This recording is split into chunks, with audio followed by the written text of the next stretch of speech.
Right, good. Good evening. This is Metta Spencer here in Toronto, and we're very eager to have a conversation tonight about Israel and Palestine, and especially about Israel's nuclear arsenal. We know, of course, quite clearly that Israel has nuclear weapons and has for many years. And today happens to be Hiroshima Day, the day that we set aside for remembrance of the bombings of Hiroshima and Nagasaki. And so it's really important for us to consider the current status of nuclear weapons in our world. And I know that many people across Canada and around the world are holding observations, ceremonies to recognize and recall the memory of the bombings of Hiroshima and Nagasaki. And so that's going on now in Toronto at Nathan Phillips Square, where we have a peace garden in Toronto. We want to begin our conversation with a discussion about Israel and nuclear weapons in the Middle East. And my guests tonight, I have two guests. Both of them are in Montreal, and they're seated side by side looking at the same camera, where they can, if they disagree with each other, they're certainly toe-to-toe or nose-to-nose, practically, in a position to have a conversation face-to-face. I will mention A.B. Weizfeld first. Abraham Weizfeld is a Montreal activist who has a doctorate in political science and who spends half his year nowadays living in Nablus in Palestine. And he just got back a few weeks ago from a stay in Palestine where he, as I understand it, he got hit in the chest with a gas grenade or something. I will maybe touch on that or not. I don't know. At any rate, right, sitting at his shoulder with the blue shirt is Joseph Maleh, who lives also, of course, in Montreal, and is himself Palestinian. He's lived in North America for many years. I think he left the Middle East as a teenager. And he now holds, he has a degree in a master's degree, I think, in political science. And he runs a bi-monthly web TV program about Middle Eastern issues in Montreal called the Montreal Arabic Corner, which is both in English and in Arabic. So they both obviously, and there's a magazine connected with that as well. Okay, fellas, A.B., if I may call you that as a friend, please, can you give us some background on the development and the history of what is really known about Israel's nuclear weapons?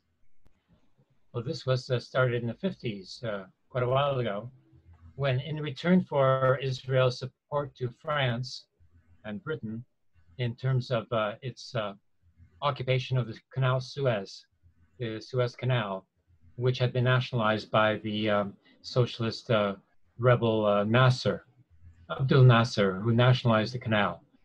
And so Israel, on behalf of France and England, went and occupied the canal until they were forced to retreat, by the United States. But in return for that favor, France supplied Israel with a nuclear reactor at Dimona in the south, in the Negev desert.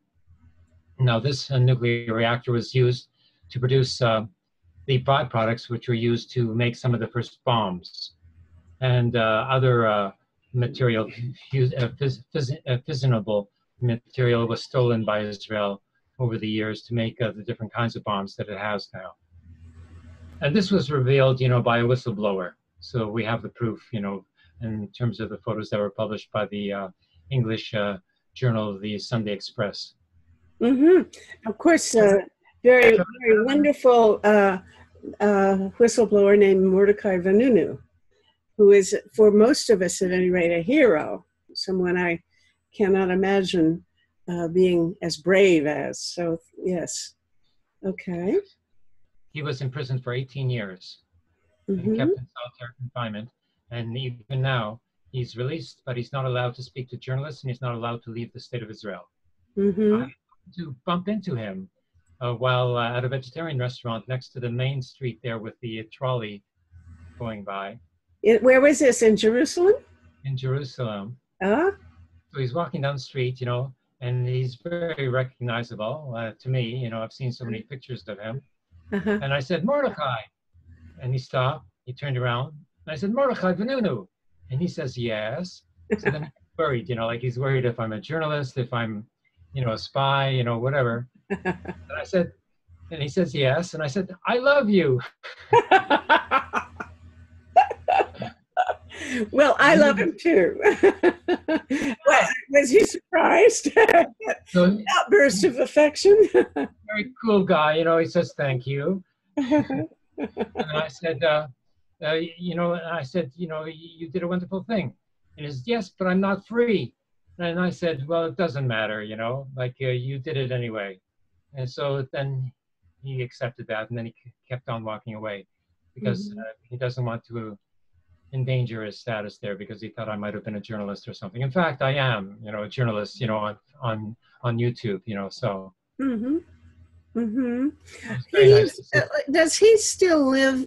I know for a while he was living in an Anglican church, a cathedral or something, where it was safe. Is he free to live in his own home now? Yes, yeah.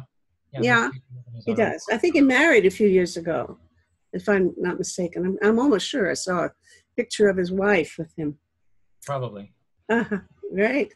Oh, well, at any rate, I remember for a long time he was, certainly he was abused, and it's terribly unfair. I guess they claim that he still knows secrets that he could release if he were free to leave the country. Is that it? No, not really. They just don't want him to keep on talking about Israel's nuclear stockpile. Yeah. Because okay. Israel has not signed the Nuclear Non-Proliferation Treaty. Israel has not signed the Nuclear Non-Proliferation Treaty, which is very important. Right, very important, but they did sign the Partial Test Ban Treaty, or the Limited Test Ban Treaty of, was it 1963? And then, of course, in 1979, I believe, there was this flash of light off the coast of, in the ocean near South Africa. And only recently, I read an article yesterday that there's always been speculation and an assumption that most likely it was Israel's nuclear bomb test. But it wasn't clear for absolutely proven that it was a nuclear weapon, and it would have been probably in conjunction with South Africa. But I read yesterday, and something that a Frenchman forwarded it to me, because he knew we were going to have this conversation today, where it is said that in recent weeks, there has been more research which has proved almost totally beyond the shadow of a doubt that it was a nuclear weapon. And of course, we must assume that it was Israel's nuclear weapon. And if that's the case, then they actually violated their own adherence to the Partial Test Ban Treaty, because the Partial Test Ban Treaty said that no nuclear weapons can be detonated in the air or undersea or in outer space. The only place to do it was underground. And this was definitely in the ocean, whether it was under or above, it was on the ocean, and therefore would have been a violation. Now, with this new evidence, it seems to me that it is highly hypocritical of the U.S. to keep imposing new and more creative sanctions on Iran for nuclear bombs that do not exist while continuing to ignore Israel's what's happening. real. There was also a test in the Negev underground before the incident in South Africa. But if I may say, the idea of the nuclear bomb or the nuclear weapons in Israel, the first prime minister of Israel, and just after the creation of the State of Israel. The idea was there to prevent any future Holocaust against the Jews and also for the security of Israel. But early in the 1954-55, he commissioned Shimon Peres. He was working with him in a very close relationship. According to Shimon Peres, they met and he asked him to work with him, and he joined him.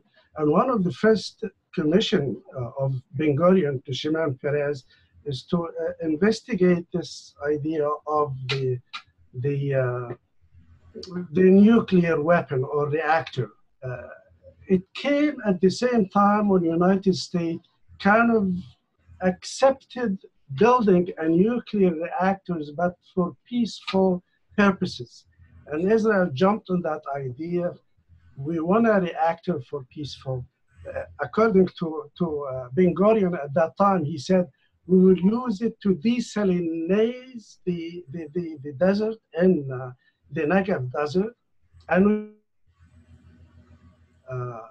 to kind of cultivate lots of land from the sewage, etc. But Shimon Peres, during the Suez crisis or the Suez problem, where, as my friend Abraham mentioned, where Britain and France were involved in the situation after the nationalization of the Suez Canal. They were talking about it, but the real talk, it was, of course, the United States got involved, but also the Soviet Union said, you have to withdraw after the occupation of Port Said and the beginning of the Suez Canal. They didn't go all the way to Sinai. And the United States and the Soviet Union at that time, they worked together to force Britain and France to withdraw from the Suez Canal. Mm-hmm. And of course, Israel to withdraw from the Sinai, because Israel went all the way, they occupied the Gaza Strip, and France got involved with Maleh. I guess he was the prime minister who was involved, the French prime minister. He said, we want to give the Israelis something. And this is how it developed, the reactor. It wasn't a peaceful purposes, and it continued. Israel, by the way, never really admitted that they have the atomic bomb. No. They are of kind of yes or no. Talk about it if you want, but we don't have. Well, it's clear, this thing of neither confirm nor deny, but certainly it has been spoken of very openly in certain circumstances. I think the Knesset had an open debate a while back. But I can, if Israel says we're not going to say yes or no, whether we have it, at least I think the shocking thing is that the U.S. Gave clear permission for them to do this, or if they didn't give them permission to do it, at any rate, they promised they wouldn't tell the truth about it. So the U.S. has never said, yes, of course they have the bomb. But Jimmy Carter, he was a president, mm-hmm. that Israel has about 300 nuclear warheads, and many other people estimate that the arsenal, the Israeli nuclear arsenal, is at between 80 to 400. It's different from one expert to another, mm-hmm. but it seems they have. It really developed the situation just during the 67 war between Egypt and Israel and Syria, of course. And Israel was ready to use the bomb. They used, according to some estimates or reports, they have about 10 somewhere, and they were ready to fire just in case. They didn't expect to destroy the Egyptian airports and jets on the ground. So they thought that they will fight back. It is not going to work. So the bombs were ready. But thank God they didn't use it. Because the problem, if you introduce, the Americans were saying, don't introduce the nuclear weapons to the Middle East because other countries will start using the nuclear and then there is no stop to it. And precisely on that point, I have a report here which says that Israel is helping Saudi Arabia to develop nuclear weapons. Imagine nuclear weapons in the hands of Saudi Arabia in terms of its... Okay, so Israel is helping. Where did you get that, and why in the world would Israel be helping Saudi Arabia with such a thing? Israel now in the trade or in the position to sell their expertise, the nuclear reactors and nuclear development. So they're willing to sell it anyway, because they are, it is, to me, I think, is like almost obsolete. They are not benefiting from it. They can't use it against the Palestinians. They can't use it. Right now, Israel achieved peace treaties with Egypt, Jordan, and the Palestinians, and the situation is almost normalizing dramatically. Israel is benefiting from the peaceful process more than really the wars they went through. Is for both the Israelis and the Arabs. So it seems Israel is in any way. Eventually, they're going to have a normalized relationship. Let's hope. Very soon. Okay, but now I'm hung up on two different questions I wanted to pursue. One is back when they developed this thing, how they justified it to themselves, and I understand that it's that almost the whole Israeli population, the Jewish population of Israel, not the Palestinians, I would assume, but that there is very strong support for Israel's maintenance of nuclear weapons. Is that the case, or is there? I suppose there must be polls showing what amount of support there is, but I've heard that it's pretty popular in Israel. For Israelis, yes. For Israelis, there's no polls conducted on that question. There's no indication of what the Israelis support or do not support in terms of nuclear weapons. I would think that there would be great reluctance to consider the use of nuclear weapons because, of course, it would, be as destructive for the Israelis as for any other sort of people in the region. So this is a state matter. And according to Ami Dor-On, senior nuclear commentator of Israel, and funded by Raytheon, American corporation, their cooperation between Israel and Saudi Arabia is helping the Saudis develop a nuclear weapons program and is part of the relationship that Israel has as a declared a partner of Israel, quote unquote.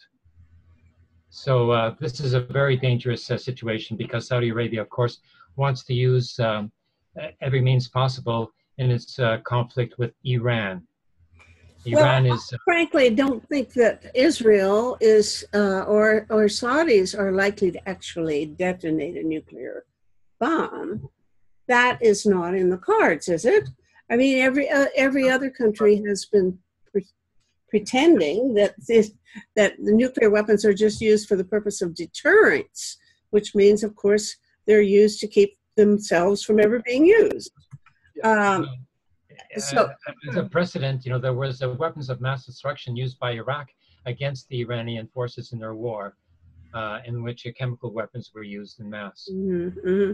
Well, of course, that's always a risk that even if they say it's for deterrence purposes, things will not go as they expected. I suppose if they do have this cozy relationship with the Saudis, it must have something to do with their hope of forming some sort of alliance with Saudi Arabia in that fight against the Iran and the Houthis. can Joseph, do you know anything about that? Well, there is the last incident where the Houthis of Yemen, they attacked some ships, Saudi ships at the Bab el-Mandab in the Red Sea, beginning of the Red Sea. And Israel was concerned about that because it's on the route or the marine route to Eilat. And they threatened if that situation continues, they will get involved. Now, is that with arrangement with Saudi Arabia? I don't know. What is the official policies of Saudi Arabia? In fact, most of the Arab countries, including the Palestinians, they want Israel to recognize or accept the Arabic Initiative agreement, where everybody agreed that if Israel accepts the Palestinian, all the Arab countries will normalize their relationship with Israel. Is that kind of introduction to that situation? Perhaps. But the issue is there is a situation right now between Saudi Arabia and Iran, even in the Islamic Arabic level, disagree, and the Gulf states also got involved. Israel is doing very well without using the nuclear weapons. They are already, benefited from these wars and with their jets and their army. Sure. And so when you said it's kind of deterrent, yes, it is there. They want to use it, which is the main purpose in the beginning was for peaceful purposes. If the Israelis are smart enough, they will use it for peaceful, purposes. In addition, work hard on the nightmare of the security issues, which is terrorizing the Israelis as well as the Arabs and the Palestinians. You have to normalize the situation. Fine, if there is somebody is attacking Israel or attacking the Israelis, you get involved with the army, but at the same time, you have to solve these problems. Okay, but the immediate question that has confronted us this week is that Israel is threatening Iran because of the attack on Saudi warships in the Strait of Bab al-Mandab at the bottom of the Red Sea there, next to Yemen. And the Houthi rebels in Yemen have attacked the Saudi warships, which are blockading the port, which allows for food and humanitarian aid to come into Yemen to relieve the famine that is taking place there, which is a catastrophe. People are starving to death there. Yes. So we actually, by the way, had a few weeks ago, we did a show like this where we interviewed a guy in Yemen about the famine. He actually wasn't close to seeing the starvation because he was in the cities. But at that point, there was a very real danger of further blockades of that harbor. Now, what I don't understand, just try to help me understand the motivation involved in this. Israel wants to help the Saudis because the Saudis are attacking the Houthis, right? And the Houthis, they think, are somehow in cahoots with Iran. And Israel doesn't like Iran, and so they are trying to help anybody who hits hard against the Houthis. Is that the logic of what? This fellow, by the way, said he didn't see much, if any, support from Iran to the Houthis.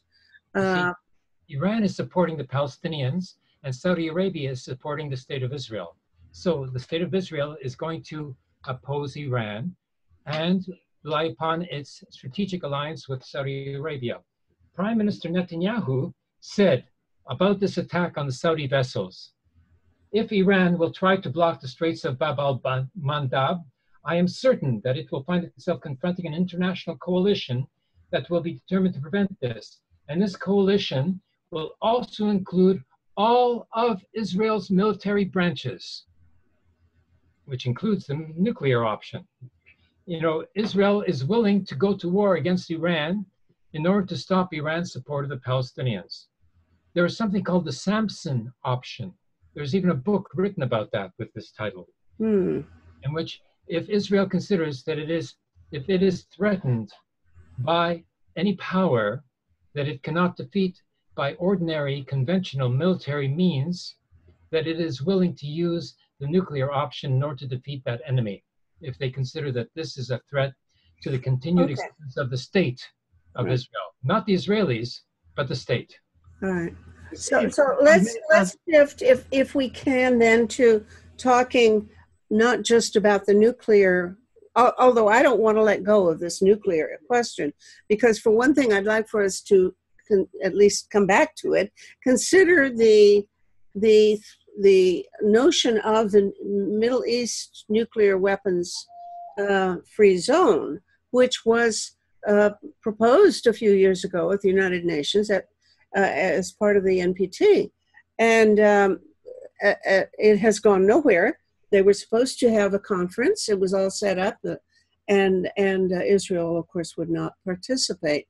So I don't know whether anybody knows whether there's any discussion of that as something going on. I suspect that all of the attention about nuclear disarmament has shifted from the idea of a nuclear weapons-free zone in the Middle East to the idea of the ban treaty, the Treaty on the Prohibition of Nuclear Weapons, and therefore the focus may have left, departed from any concern about this nuclear weapon-free zone. But do either of you know, has there been any development along those lines? And then I think we want to talk about the Palestinian situation more. You see, it's not really, Iran is not really helping the Palestinian, it's helping Hamas really more. Like, I don't think. I'm saying, who's helping Hamas? Iran, the government of Iran. Yeah. Supporting Hamas because of the West Bank, and the Palestine Authority has almost no declared relation with Iran. But if I may say, Mr. Netanyahu is kind of occupied with the issue of the nuclear in Iran, and he found the U.S. president also concerned about that issue. We have to remember also that Israel, acting like the policeman in the Middle East, they destroyed the Iraqi reactor and nuclear reactor in 1981. And the Syrians in 2007, they did that before. They destroyed because they don't want another, they can't trust anybody having nuclear weapons. And we know the story of Bush and Saddam Hussein and the weapons of mass destructions, etc. So now who's coming to the neighborhood is Iran. And Israel finds it's important for her to get involved also in this and destroy their reactor. Now, is it going to happen, and what's going to happen? This is a dangerous ball, or a dangerous game to play with the nuclear warheads and reactors. I think we really, Israel and the Arab countries, they should really emphasize more in the peaceful process, where and to start with the peaceful process, to stop the situation in Gaza, to normalize the situation in the West Bank with no checkpoints and crossing, etc. You need to improve the situation, normalize the relationship. I was also in Ramallah for 2 months, like my friend Abraham. I went to the Dead Sea. Many people say, oh, you can't go to the Dead Sea because you are from Ramallah, and if you go, there is no way, there is a checkpoint. But some other people said there are no checkpoints to go to the Dead Sea. I went there were no checkpoints. I took a taxi from Ariha or Jericho. Jericho is the nearest place to go to the Dead Sea. And there were most of the employees at the resort. They were even Arabic, speaking Arabic, Hebrews, and English. If you are not, the city improving. Although there are no emphasis on that, we are more emphasizing on wars and situation. But it's improving a little bit Yeah, by little. but let me clarification, because I've never been to Israel. So my mental map is pretty hazy. Now, the Dead Sea, are you saying that that is entirely controlled by Israel? It's in Israel proper, or is it on the border? Or why would there be possibly checkpoints anyway to get at the Red Sea? Dead Sea I is mean, at the Dead Sea. The Dead Sea is on the border with Jordan. Israel has declared that even with any agreement with the Palestinian Authority, that it refuses to withdraw its military forces from the border frontier region with Jordan. It asserts that it will continue to occupy the Jordan Valley, even with an agreement with the Palestinian Authority, even if it recognizes a Palestine state, which it has not. In fact, it is promoting still the continuing colonization of the private Palestinian lands right next to all of the villages by all of the settlements that are being promoted there. Sorry, Jordan is accepting that? No.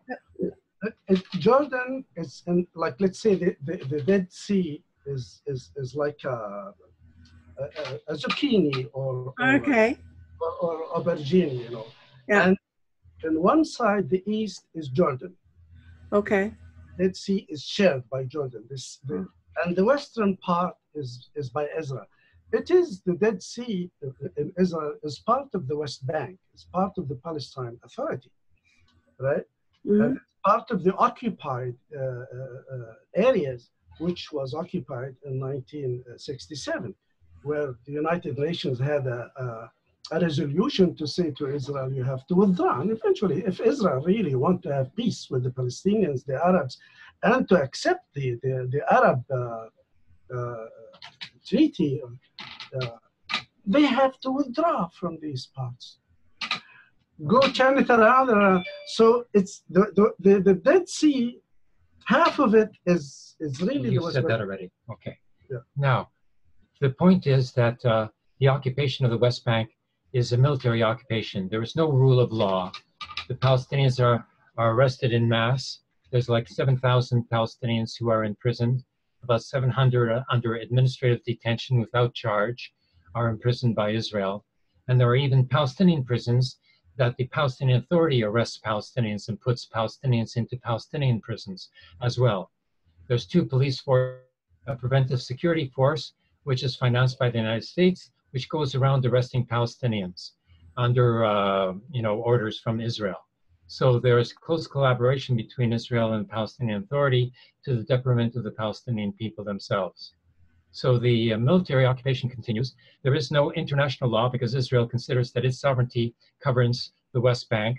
There is no Israel law because Israel is saying at the same time that that territory is not part of Israel, and so therefore the residents there are not entitled to a vote and not entitled to the rule of law from Israel's judiciary. There is only military law. Under martial law, in the courts, the Palestinian prisons are taken before not a judge, but a military officer who acts as the presiding judge.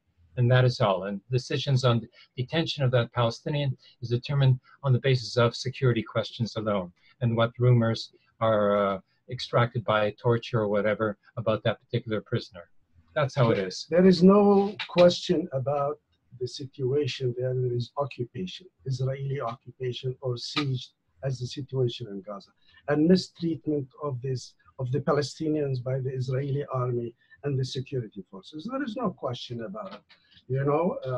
But the Oslo agreements, they kind of stipulated a coordination between the Palestinians, between Yasser Arafat, and between the Israeli army.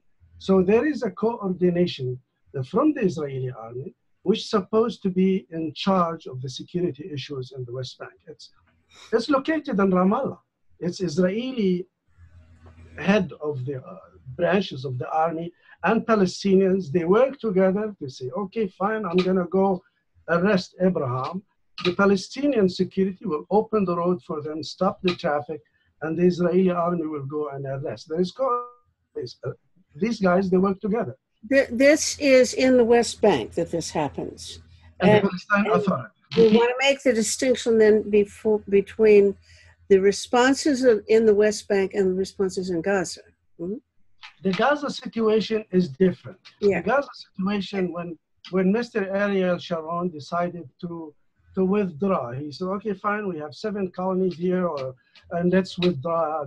It's not really worth it. We have lots of army, lots of expenses, blah, blah, blah. He took his army out and the settlers, the Israeli settlers, and he built really nice condos for them and nice places and near Ashkelon, etc. It's supposed to be liberated from the Israeli occupation, but unfortunately, the situation has changed. This is among the Palestinians. The Hamas, they moved, which is a militant group, they moved against the Palestine Authority. 750 people were killed from the Palestine Authority, mostly guards and people guarding, houses, like the house of Yasser Arafat was invaded, the house of Mahmoud Abbas, the president, Mm-hmm. was invaded. Still the soldiers or Israeli, Hamas groups are still there. And Hamas is hoping to have the Palestine Authority to be in the accepted government, to defeat Fatah, because we have 2 groups, and the strongest 2 groups in Palestine. We have the Fatah group, which runs the West Bank or runs the PA, Palestine Authority, and we have the Hamas group. Hamas group is relying in different also militant groups, jihad, etc., and even some Islamic fanatics are there. Not necessarily all the Palestinians accept Hamas, but Israel, we have to shoot, we have to kill. Here's a question, you have to be logical about this situation. Yeah, but Yusuf, Hamas was elected to be the government of Palestine in the first free democratic elections in an Arab country. And it was Hamas who won the election in 2000, what was it, 6? They have the government. 2006? 2006, yes. Yeah, 2006. Hamas was elected the government because the Fatah party was split. So they were the government. Fatah tried to prevent them from taking over the governmental apparatus under the pressures of the United States, and they lost. Not in the West Bank, but in Gaza. So Hamas took over in a brief civil war in the Gaza. Now, Israel withdrew from Gaza because they couldn't control the area. It's so concentrated that for the 500 settlers that were there, they needed 5,000 troops in order to protect them. So they gave up and they moved out. Now, that's not the case in the West Bank. That's, the basic differences between Gaza and the West Bank. It's still like a concentration camp. The Palestinians, the civilians who are really paying a heavy price in Gaza. I am from Gaza myself. Right. I have relatives still there. I have friends. They talk to me every day. Even if you take the Israeli issue or the Palestinian issue, the political issue is out to the side. Hamas is mistreating the people. They are forcing the hijab on women. These beard guys are mistreating the people with their white tops, who's almost like the Taliban, the groups. Excuse me. There is mistreatment of the people. The people are afraid to talk. The people are afraid to write on the Facebook. They said, we are afraid to write. Because let me try to tease this apart now. I see, of course, that Gaza is a very different situation from the West Bank. I had heard that a couple of years ago or more, there was an effort to bring them back into cooperation more. But it didn't work. Even this week, they are working on it. Yeah. I'm sorry?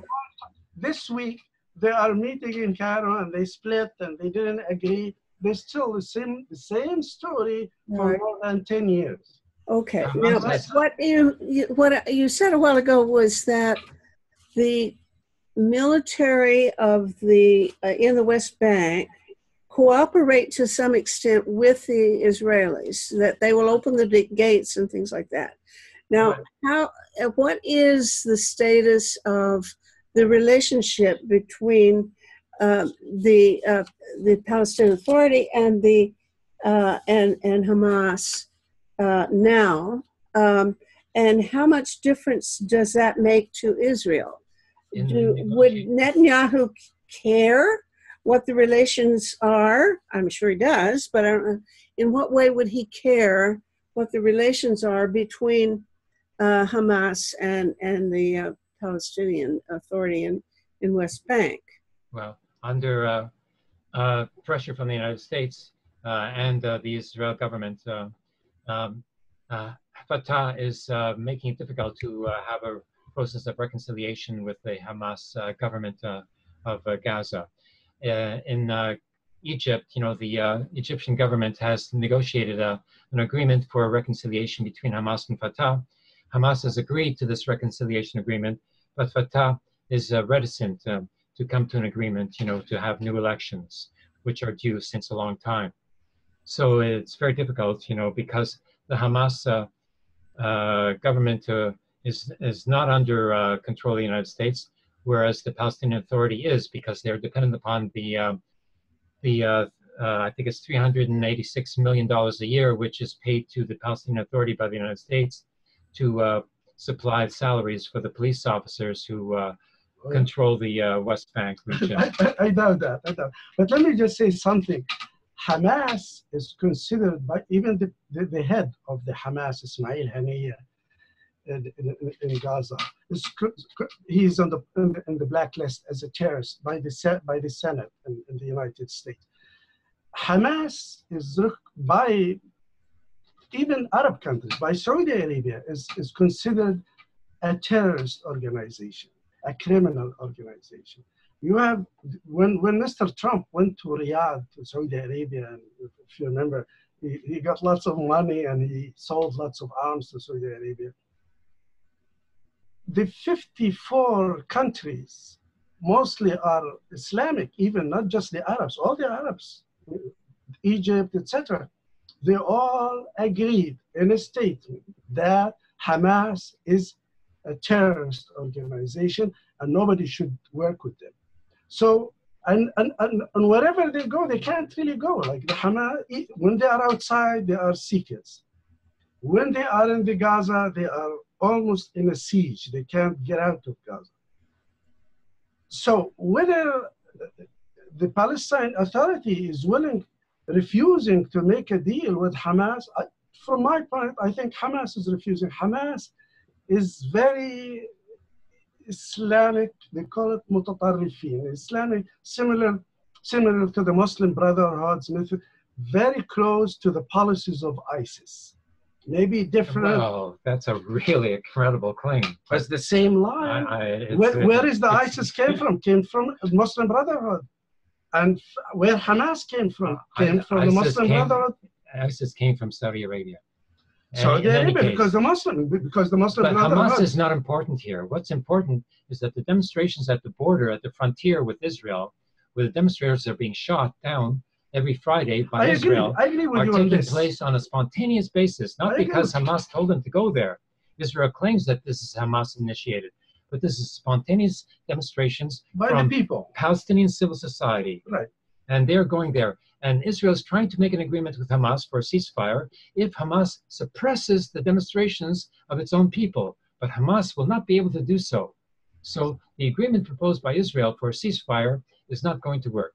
Demonstrations will continue. Abi, if you had, you've just been in the West Bank for several months. 5 months. 5 months. And now, if you had to choose whether or not the Fatah and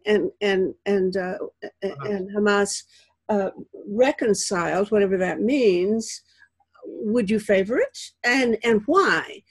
What difference would it make if they did form a unified government of some kind? They had that before. Would it make to the relations with Israel and with the U.S. and the rest of the world?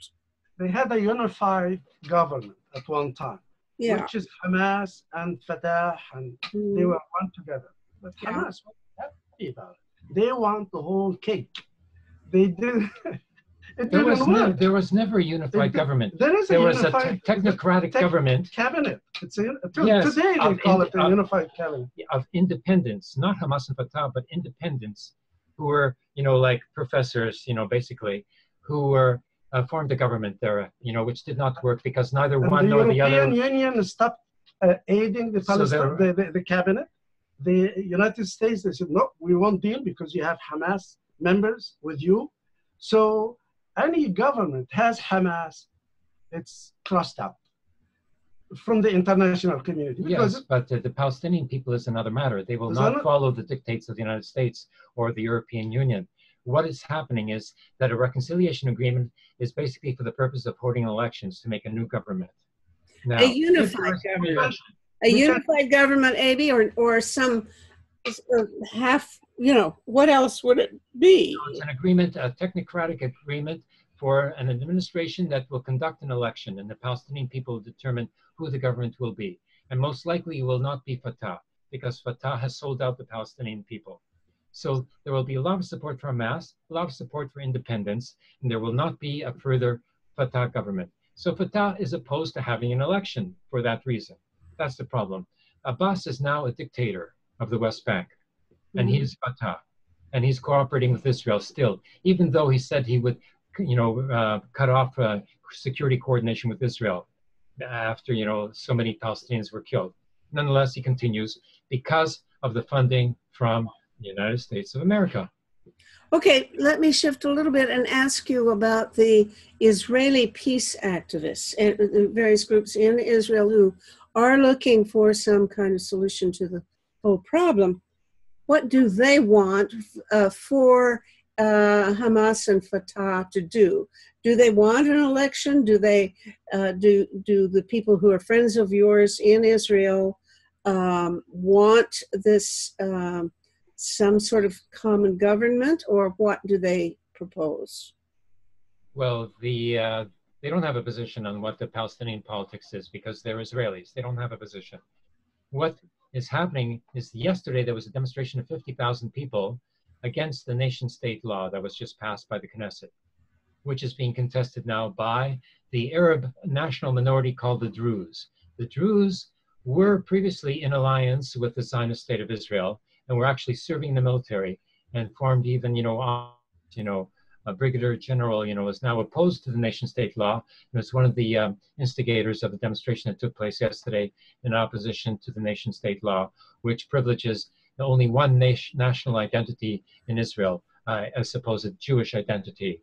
And the Druze, are saying, look, they've been loyal to Israel, they've served in the military, and now they're being treated as second-class citizens. They are an Arab minority that speak Arabic, and now they're in revolt against the very state that they were supporting previously.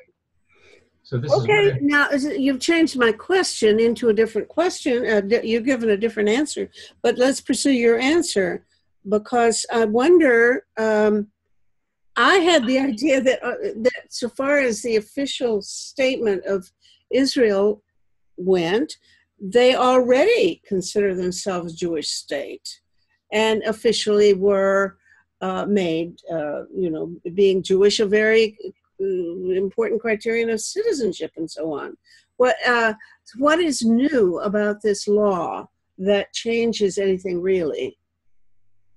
Well, what's new is that in judicial practice, this becomes a precedent, becomes a matter of law, so that in a dispute between Jewish and Druze people over land, for instance, the court would have to rule in favor of the Jewish person first, and not the Druze person or the Palestinian person.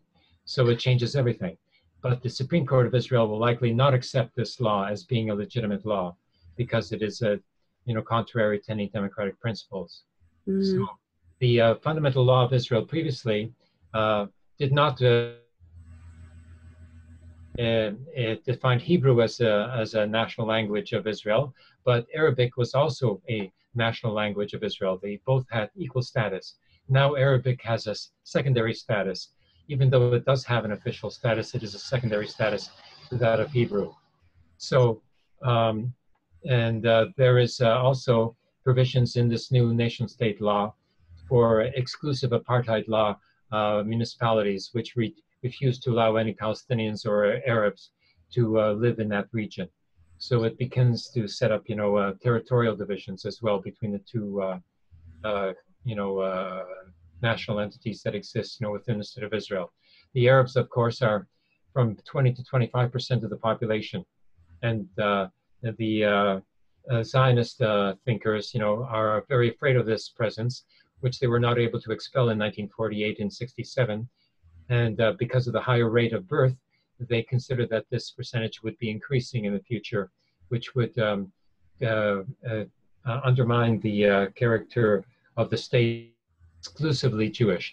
And this law also claims that the right of self-determination belongs exclusively to the Jewish people in the land, and there is no such thing as a right of self-determination for the Palestinians. These are the most extreme provisions of this new law. Metta, Yeah. If I may say, there are lots of details within Israel, within the Jewish history, and lots of details within the Palestinian history and the Palestinian Arabic culture. But the major issue is still for Israel and the Palestinians is the security issue.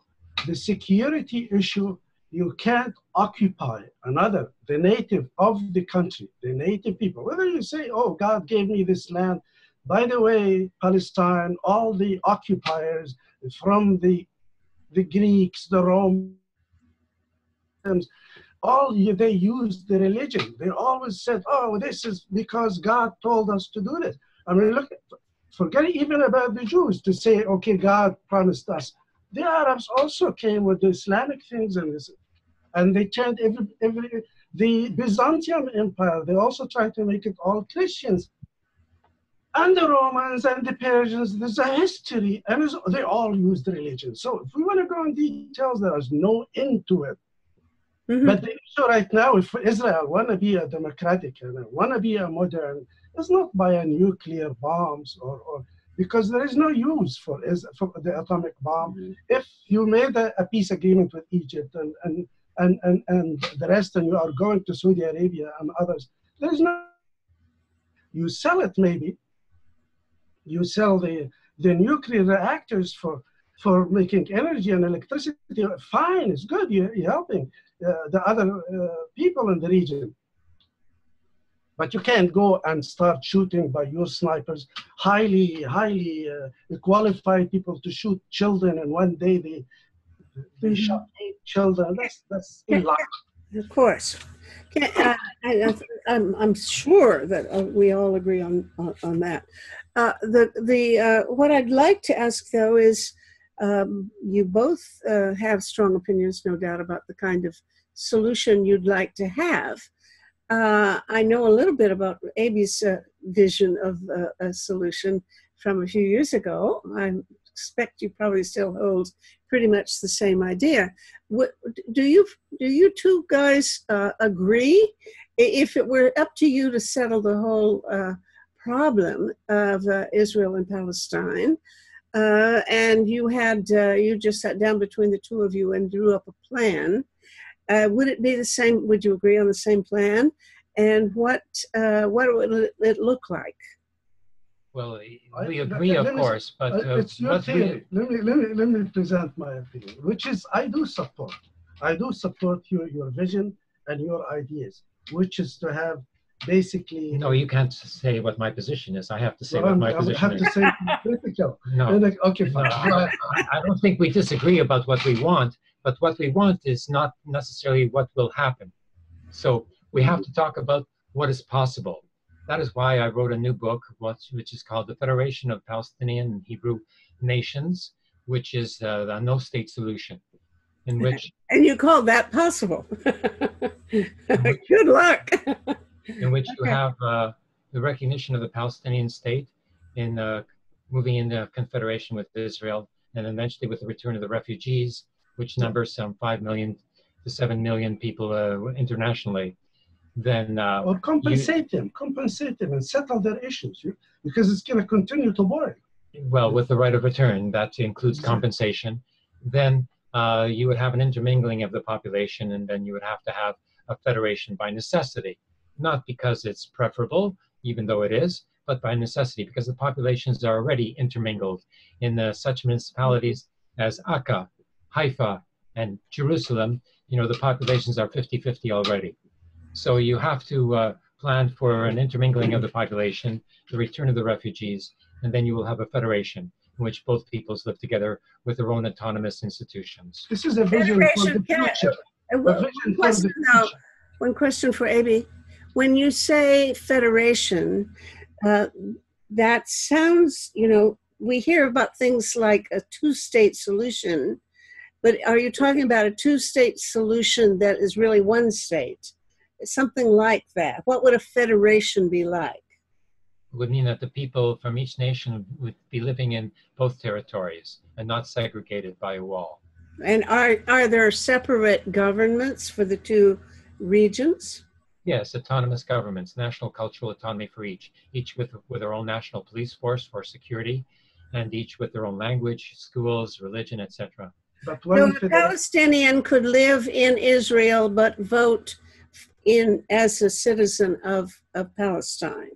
That's and right. Vice versa. Yeah. Okay. All right. That's okay with me. Now, is that okay with you, Joseph? The Palestinians to vote for their own government, of course, to have their own rights and their culture, their customs, and they can learn from each other. There's no question that Israel or the Israelis in general, they advance in technology and nuclear power, etc.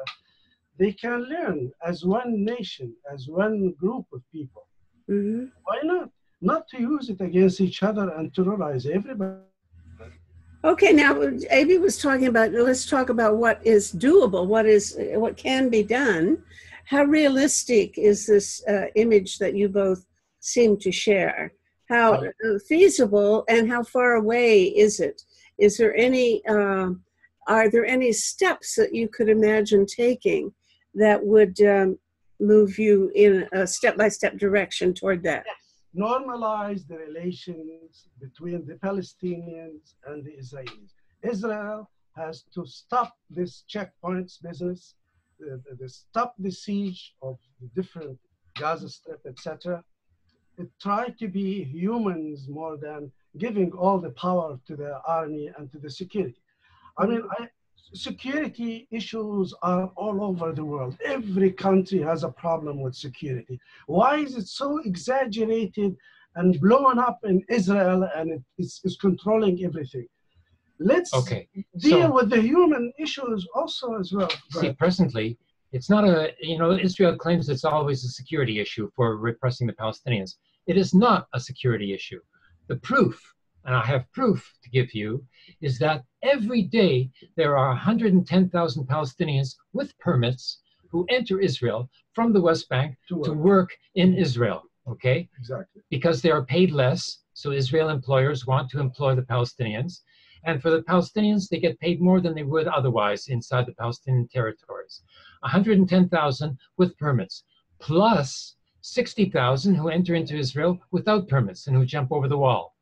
Now, 170,000 Palestinians, if they wanted to, they could carry out terroristic acts against Israeli citizens, but they don't.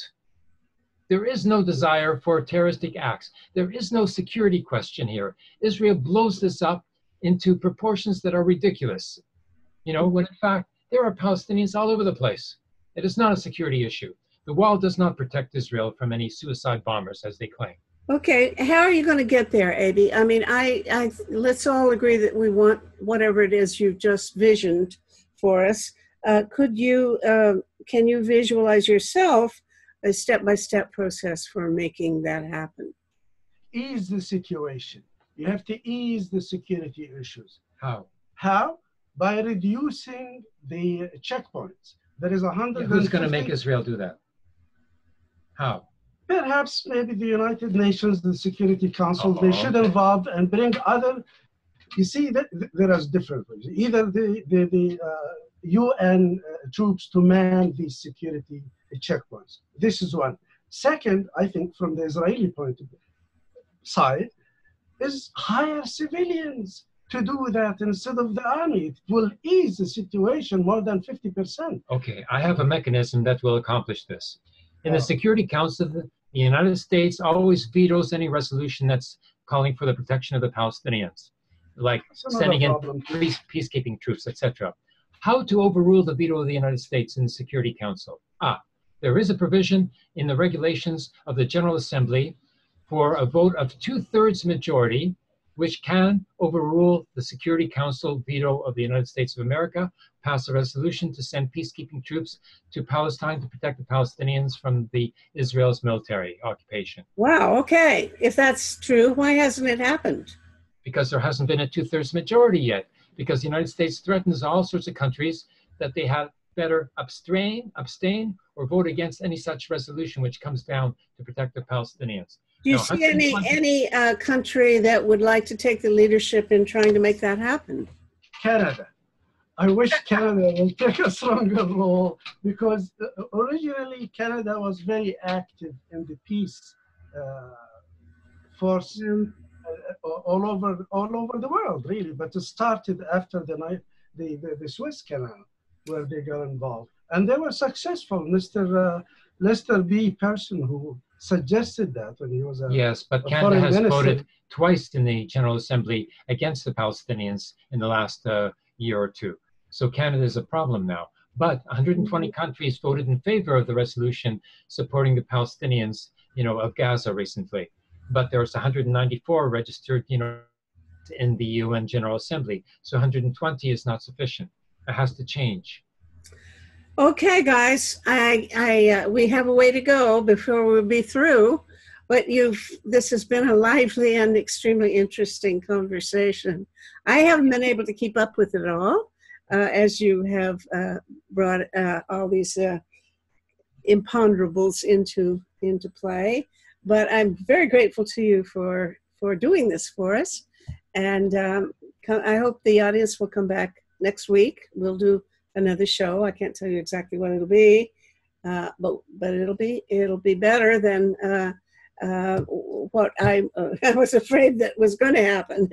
Anyway, good luck to everybody this week, and I hope to see you next time. Thanks, guys. Good night. Thank you. Okay.